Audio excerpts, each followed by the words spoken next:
you, Scott, because the question is a question that the cleaning organization asks. And that's all well and good. And not only are we a part of this because of the health issues and the contamination issues, we are also, those of us who are businesses or people who are working and homeowners that's living in this community, are also the people that have to fit the bill for this. And when you keep saying, in terms of cost, as an example, you know that we have received some of the costs. Cheryl sent us some of the costs. Some of the costs, it has nothing to do with Dave, he's in business. As of April, we had paid TRC some $5 million. That's over $6 million and is growing. And just on this presentation alone tonight, I don't see, and I don't think that anyone in this room see an end to this.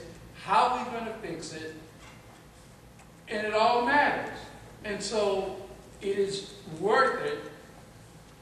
And people are concerned about not only health and contamination and teachers going to a contaminated building. And in my next response, I'll wait till Dave finished, because last week you guys announced that you got to take all the windows out of that school.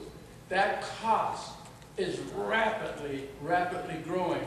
And when your explanation a few moments ago, when you said that it is going to continue, that means you have to have a cutoff point. So on October the 6th, you're going to announce publicly what has been spent up until that point only. Am I correct? Well, it may not be right up until October 6th, but it'll be up until a point and then not to distant past. So we don't have a real-time counting. In other words, I won't be able to give you on October 6th, I won't be able to provide you with a number that the city has spent through October 5th. The numbers just aren't available that way. The information that we provide on October 6th will be through a certain point in the past, maybe through June 30th, which is the end of the city's fiscal year. And will this bill also include what we have spent on past consultant as well as present consultant?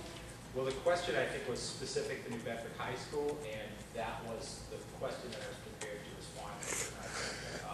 I do not know if we'll have a breakdown of costs for past consultants. And I think that's something that we can address. Since I can't address it here right now, we'll provide a response to that. But I just want to acknowledge your comment that this is costing a lot of money. I don't think that there's anyone in this room who disagrees. I certainly don't. I don't think there's anybody here who disagrees. But our goal, I think everybody's goal here, is to make sure that we have a safe environment for teachers, students, parents, kids who play sports, people who attend this school, and that's our primary goal. Thank you for your answer. Thanks. I have a question.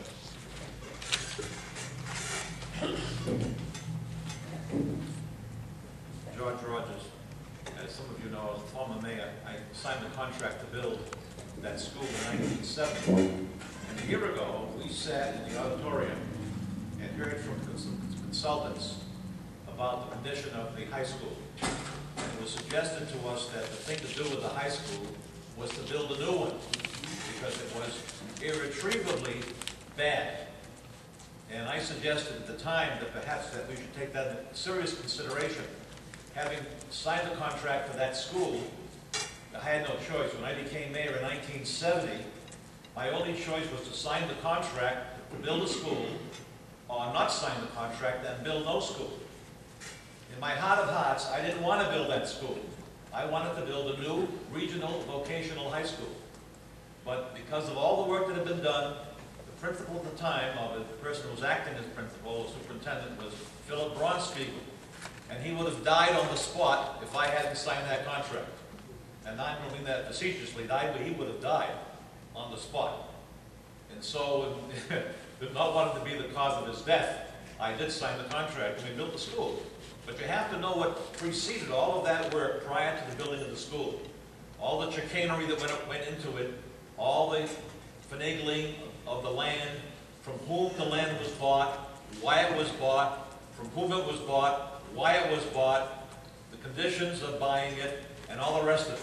We didn't have investigations at the time. There should have been an investigation of how the land was bought, from whom it was bought, and why. And would have had indictments that would have gone on forever. Needless to say, the land is polluted, and we should have known that. And we never should have built a school on that site. And now we're getting the fruits of our stupidity.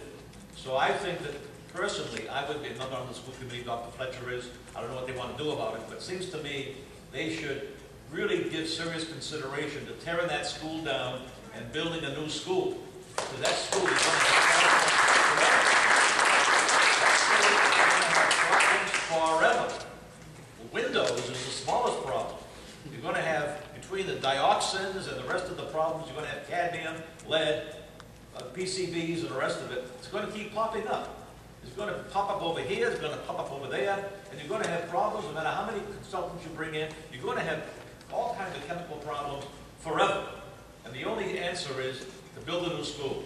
Find a safe site in the city someplace and build a new school, but not over there. That's my suggestion.